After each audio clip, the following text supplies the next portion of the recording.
I thought I knew every inch of Garden Lodge, every creak in the floorboards, every faint scent of cologne that lingered where Freddie once walked. For over 30 years, I've lived in this house, his house, trying to keep it exactly as he left it. I dusted the same piano, watered the same plants, and whispered goodnight to the same photograph on the mantelpiece. But even after all that time, I was wrong. Behind one of these familiar walls, the same ones I'd leaned against when the world fell apart in 1991, there was something I never knew existed.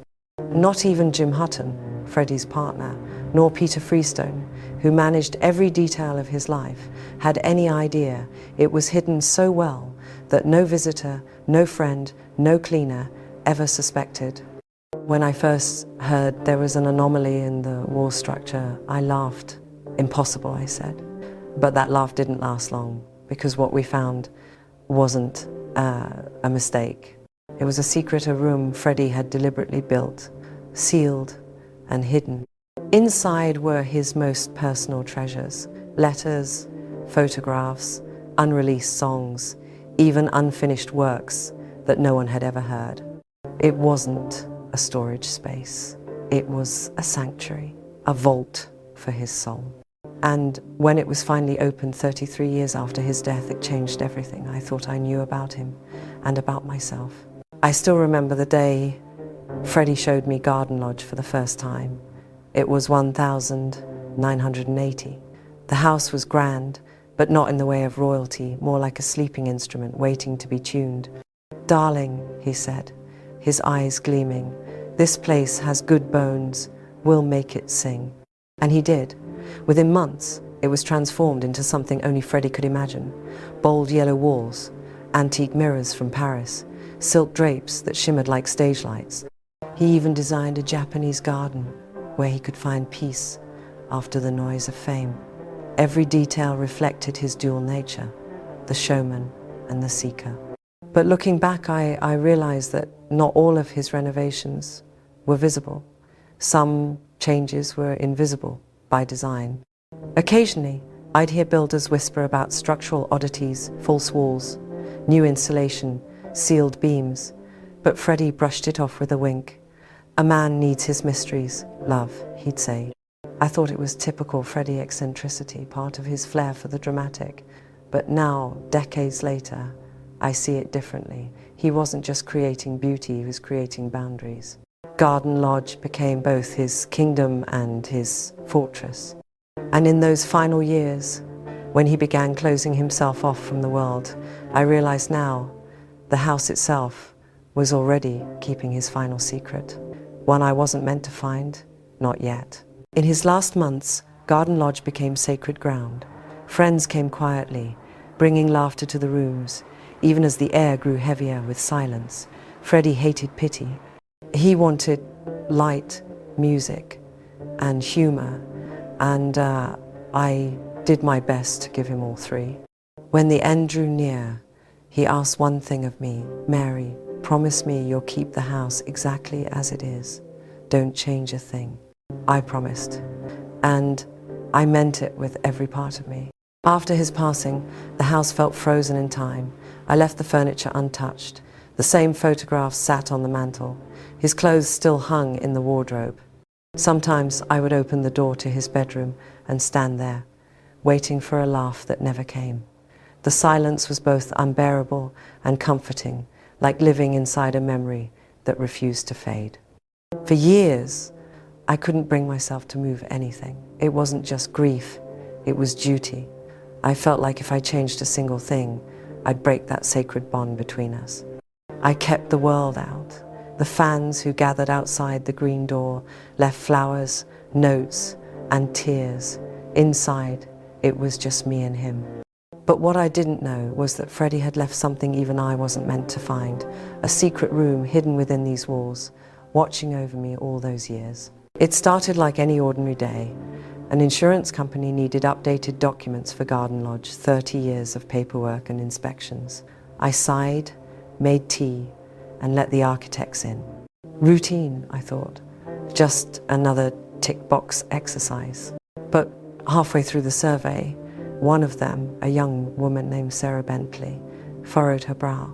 "Mrs. Austen," she said, "there's something strange in your floor plans." She showed me the blueprint. The dimensions didn't match.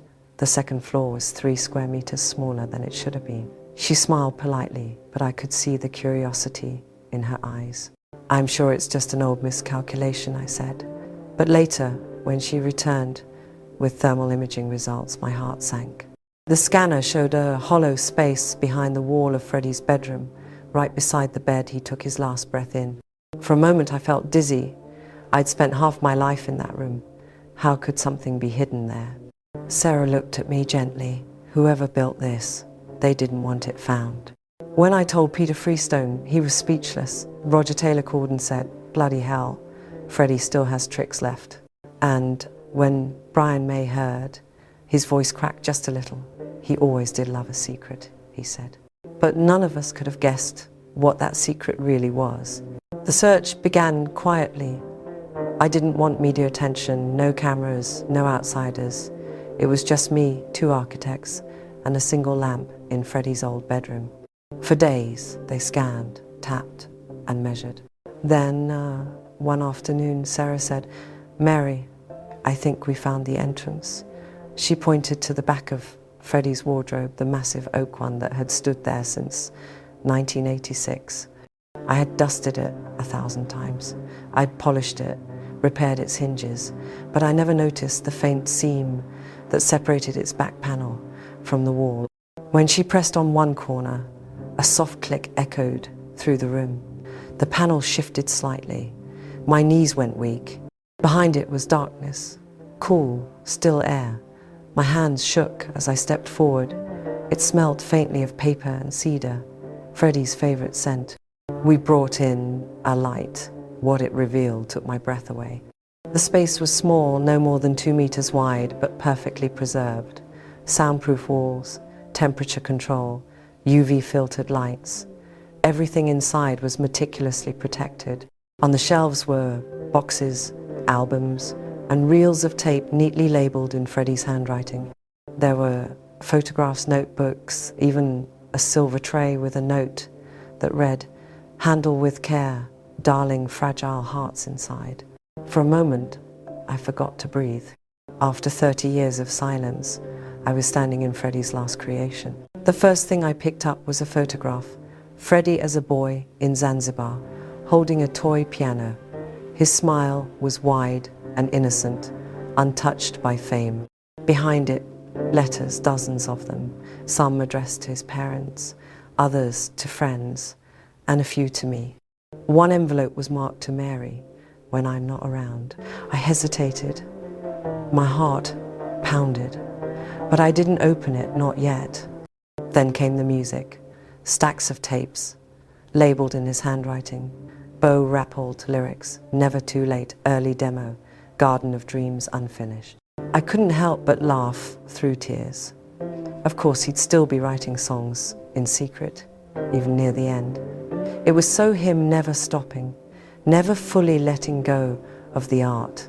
There were also sketches, strange, whimsical drawings of crowns, cats, and celestial symbols, and journals filled with half-finished thoughts, poetry, and phrases that read like lyrics waiting for melody.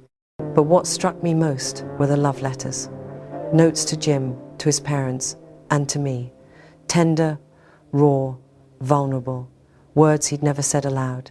In that hidden room, I met Freddie all over again, not the icon, but the man, the human being who laughed, doubted, and loved deeply. And as I stood there surrounded by his handwriting, I whispered, "You hid your heart here, didn't you?" I spent nights thinking about why he'd done it. Why hide something so precious, so intimate? And then it struck me, Freddie had always lived under a spotlight that could burn. Every joy, every flaw, every whisper about his life became public property. In those last years, when his health declined, he built this secret space, not out of fear, but out of protection. Peter Freestone once told me that Freddie liked to control the story, to decide how the world saw him. Maybe this was his way of ensuring that When people eventually discovered this room, they'd find his truth, not the tabloid version. But there was another reason. I think this room was his sanctuary.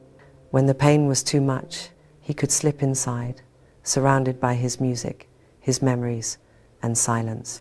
The soundproofing, the lighting, the care, all of it was designed for peace. He never told me about it, not because he didn't trust me, but because he didn't want me to carry that secret while he was alive. Now I realize he built that room as a conversation with the future, a place where we could still meet, long after the world thought he was gone. And when I finally found it, it felt like he had been waiting for me to open the door. Once the discovery became public, I faced a storm I wasn't prepared for. The press wanted every detail. Brian and Roger wanted to know what I'd found. Fans camped outside the green door again, singing Love of My Life late into the night. And I was torn. Freddie had told me not to change a thing. But what about a room he'd hidden from me? Brian was gentle but firm. Mary, he left it intact. He wanted it found eventually. Otherwise he'd have destroyed it. Roger disagreed. He valued privacy above everything. If he didn't tell you, it was meant to stay hidden. I lay awake for nights, listening to the wind move through the garden he loved so much. Finally, I knew what I had to do. I decided that what was personal, the letters, the love notes, the intimate memories would stay private, but what belonged to the world, the music, the art, the unfinished songs, would be shared. Freddie gave everything to music. It felt wrong to let that part die in darkness. So I kept his secrets safe, but I let his songs fly free. And when the world heard his voice again, I think he smiled wherever he was. The reaction was overwhelming. The news spread like wildfire. Hidden Freddie Mercury vault discovered after 33 years. Within weeks, experts were cataloguing every item. Historians valued the collection at over £10 million. But for me, no price could ever measure what it meant. Then came the discovery that broke the internet, an unreleased song titled Garden of Dreams. It was haunting, beautiful, unfinished. But even in its raw form, you could feel him, that same brilliance, that same emotion that defined his voice. When I heard it for the first time, I sat in his old bedroom, the walls humming with memory. The piano intro began softly, then rose like dawn breaking. And for a few minutes, it felt as if he was back in the room. Museums reached out. The V&A hosted an exhibition called Freddie Mercury Hidden Treasures. Thousands came to see the photographs, the sketches, the lyrics. In New York, MoMA recreated the secret chamber in virtual reality. People cried, people laughed, some just stood there, whispering thank you. For me, it was like watching Freddie come alive, again not as a myth, but as the man I loved. He had hidden himself in that room not to vanish, but to be rediscovered when the world was ready. Garden Lodge isn't just a house anymore. It's a heartbeat frozen in time. Every wall hums with his presence. Every room tells a story. That secret chamber, his final surprise, was never meant to shock or to mourn. It was meant to remind us that art outlives flesh, that love, in its truest form, is eternal. Sometimes, late at night, I still walk past the hidden door. I place my hand on the wood and whisper, "You win again, Freddie." 'Cause he does. He always does. Even in silence, he found a way to speak. Even in death, he found a way to live. And after 33 years, I finally understand what he wanted me to see. You can't seal away a soul like his. You can only delay its echo. Now that it's been found, the music will never stop. Not here. Not ever.